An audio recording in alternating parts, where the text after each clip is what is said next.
C'est bon, Undertale est sorti sur la Switch. Alors, beaucoup se posent des questions par rapport à une apparition d'un autre personnage. Moi aussi, je m'en suis posée, je me suis renseignée et aujourd'hui, je suis là pour en parler avec vous.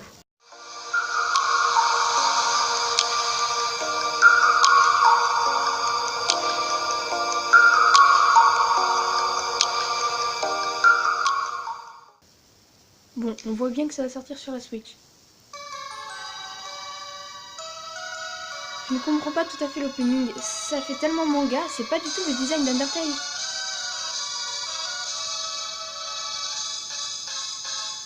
C'est un peu trompeur, je trouve.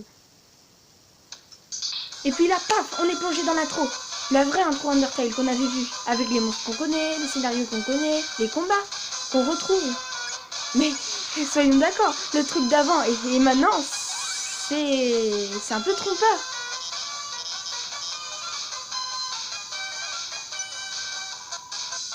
Ils ont rajouté Miu Miu, je ne sais pas pourquoi. Il faudra que je m'enseigne.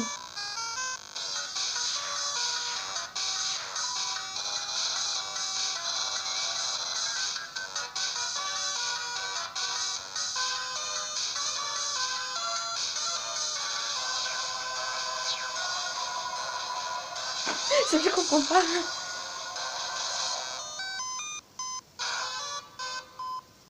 Cette intro est très spéciale. On a l'impression qu'on a affaire plus à Miu Miu que à Frisk en fait.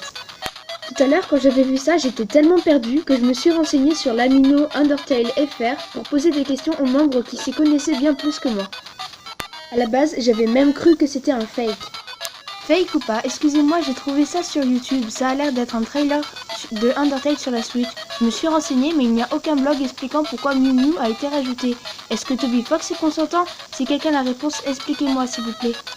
Quelques-uns m'ont confirmé que c'était vrai, comme Papy Newt Comic, Le Grand Papyrus ou Raphaël Galaxy. Non, c'est pas un fake, c'est officiel. It's real. Horror Sense me dit, il a fait cette annonce sur sa chaîne, donc... Lily Nicopolis me dit, s'il ne serait pas d'accord, Undertale sur Switch ne serait jamais sorti. Cela voudrait dire que Toby Fox aurait rajouté un personnage dans le jeu pour qu'Undertale soit admis sur la Switch? Stan Silver m'a apporté plus de précisions. Nintendo ne permet pas l'accès à Undertale sur la Switch. Il n'a aucun droit de licence tel Sony.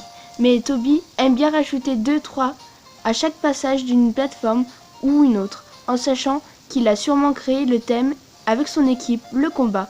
Il n'est pas pleinement au courant de ce rajout et des autres. Même s'il dit qu'il n'y a aucun rajout, le fier fait troll. Donc, c'est la décision à lui et à son équipe de l'avoir rajouté. Il a lui-même tweeté l'arrivée d'Undertale sur Switch avec le traiteur. Donc, ce n'est pas un point fake, mais la pleine vérité. D'ailleurs, vérifiable, mais bon. Faut une Switch et le jeu, donc pas facile à vérifier. D'accord, si ce n'est pas un fake, alors, qui est Miu Miu? Miu Miu est en fait une jeune fille au design de chat qui apparaît dans un animé beaucoup parlé dans Undertale. Miu Miu qui c'est Cutie. D'après ce que nous raconte Alphys, c'est une jeune fille qui a le pouvoir d'embrasser la personne qu'elle aime et de l'avoir sous son contrôle. Nous connaissons son histoire grâce à Alphys qui nous spoil de toute l'histoire de l'animé dans Outland. Nous pouvons même retrouver des affiches de Miu Miu dans le laboratoire d'Alphys. Pour ce qui est de son rôle dans la nouvelle version d'Undertale, voici un let's play. Nous reconnaissons bien la maison de Sunset Papyrus et sous l'évier, normalement où il y avait le temple Dog, se trouve le combat de Miu Miu. D'après la vidéo de Captain Hype que je vous mettrai en description, Miu Miu n'est pas la vraie Miu Miu, mais Mad Miu Miu, une reproduction grandeur nature contrôlée par un fantôme. Ce fantôme est en fait Mad Dumi. Après, pourquoi Miu Miu a été réalisé en grandeur nature, ça je ne sais pas. Peut-être que Alphys a pété un petit boulon. Pour ce qui est du gameplay, le combat de Miu Miu est une nouveauté. On retrouve notre âme pouvant se séparer en bleu et en rouge. Ça ne vous fait pas penser à quelque chose? Bien sûr que si. Et oui, vous avez deviné, les manettes de la Switch.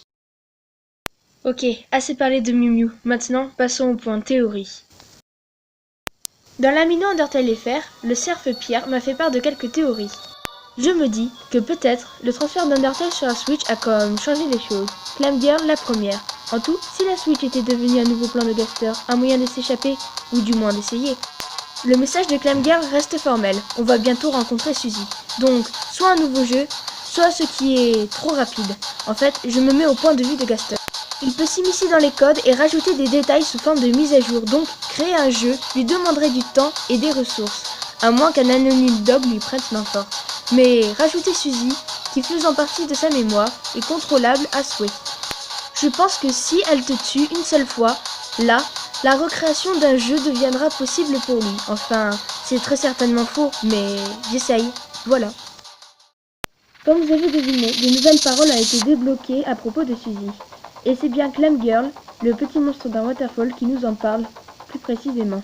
Suzy est entièrement reliée à Gaster, car s'appelant en réalité Goner Kid, ce monstre faisait partie des Gaster Followers, les 4 monstres, aidant Gaster dans ses recherches scientifiques. Gaster, l'ancien scientifique royal, est d'un des plus grands mystères d'Undertale. Est-ce que Toby Fox voudrait nous faire découvrir plus de choses sur Gaster en ajoutant cette parole? Je pense que ce mystère sera éclairci grâce à cette nouvelle version. Dans l'ancienne version, Clam Girl nous dit que Suzy était sa voisine et qu'elle regrette qu'on n'ait pas pu la rencontrer. Cette fois-ci, quelque chose a été rajouté. Tu la rencontreras bientôt, nous dit-elle en disparaissant avec le bruit typique que font les Gaster Followers et avec ce sprite assez étrange, s'appelant en fait Clam Goner. Cette nouvelle version est très intrigante, je vous conseille d'y jouer, surtout quand on sait que le mystère de Gaster est sûrement caché quelque part dans l'Underground.